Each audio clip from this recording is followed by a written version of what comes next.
This is the all-new 2025 next-gen Ranger Raptor 3.0 liter twin-turbo V6 engine. Yan, i-compare natin siya sa 2.0 na Raptor. So ano nga ba yung mga naiba sa dalawang unit na to? Ito yung interior ng Raptor.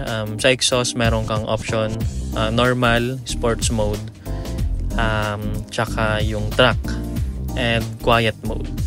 And yung option niya for exhaust na wala dun sa 2.0 liter. In terms of parking, meron siyang 360 sensors and camera. And meron siyang parking assist kagaya nung Wildtrak na luma. Okay, na wala sa 2.0 na Raptor. Meron rin siyang auto hold kagaya dun sa Ford Territory. Dipindot na, wala na sa infotainment. Yan. For steering, meron siyang normal, comfort, tsaka sport. Ayan. Yan yung tatlong option mo sa steering. Sa shock naman, meron ka din option normal, sports, tsaka off-road. Again, sa exhaust, meron kang apat na option. Yung una is quiet mode. Ayan, quiet mode, tsaka normal. Ayan, sport, tsaka yung last is track. In terms of airbags naman, meron siyang 7 airbags.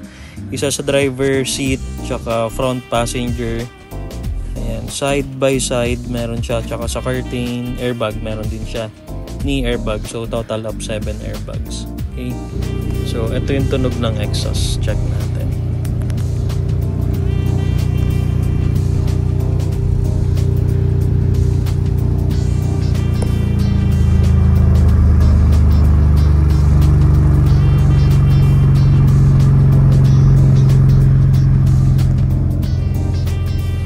In terms of payload capacity, 640 kg sila. Same lang naman sila ni 2.0 Raptor. Si Wildtrak lang yung naiba kasi 1,250 kg siya. Okay. Ang length nito is 5,381 mm. Width naman niya is 2,028 mm. Height is 1,922 mm. Wheelbase nito is 3,270 mm. In terms of interior naman tayo. So, naka 10-way adjustment seat siya, tsaka naka ISOFIX na rin yung interior. Lumbar assist meron na rin yung upuan niya. Drivers and passenger. Ayan.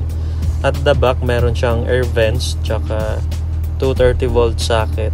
Yan. So pwede ka mag-charge diyan ng laptop. Okay. Okay, sa pricing naman tayo.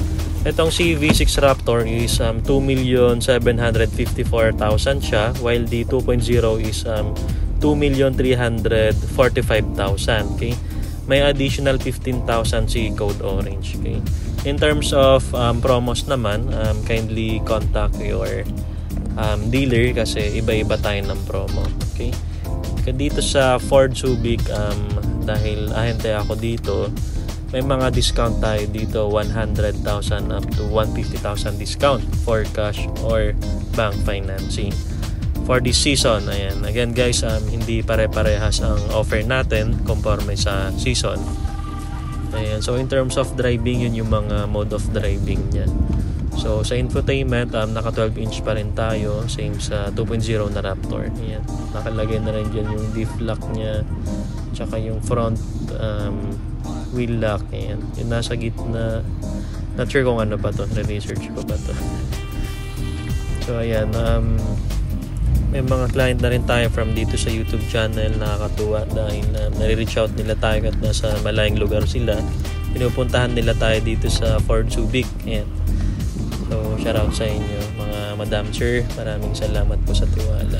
And mabalik tayo sa unit. In terms of performance naman, meron siyang 392 horsepower at 5,650 RPM. Okay, sa max torque naman is meron siyang 583 Nm at 3,500 RPM.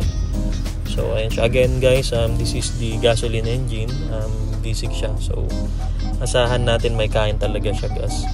Fuel consumption neto is nasa 7 to 8 km per liter. Ayan. Subok na rin yan as per may mga client. Tapos si 2.0 is nagre-range siya 10 to 12 km per liter. So ayan yung fuel consumption nila. Comment na lang kayo guys kung iba yung sa fuel consumption ng inyo. May mga magko-comment na naman dyan na magastos daw sa gas. Ayan. Again guys, ang binabayaran kasi dito is yung power niya. kadalasan kumukuha sa akin is yung mga galing na sa 2.0 na Raptor, yung mga old gen, yung mga nabibitin sa 2.0. So sila yung kadalasan na nag-upgrade into V6. Yan, yung mga dalas naglalaro sa off-road.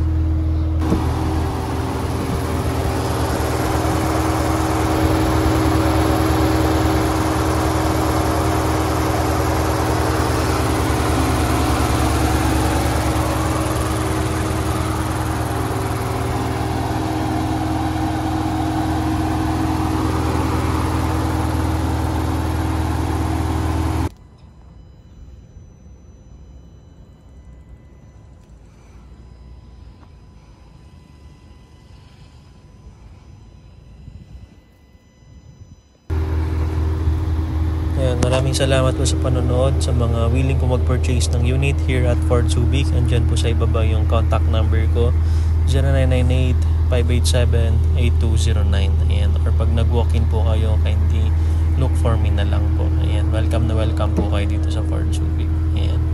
Again guys, maraming salamat sa panonood. Paalam po.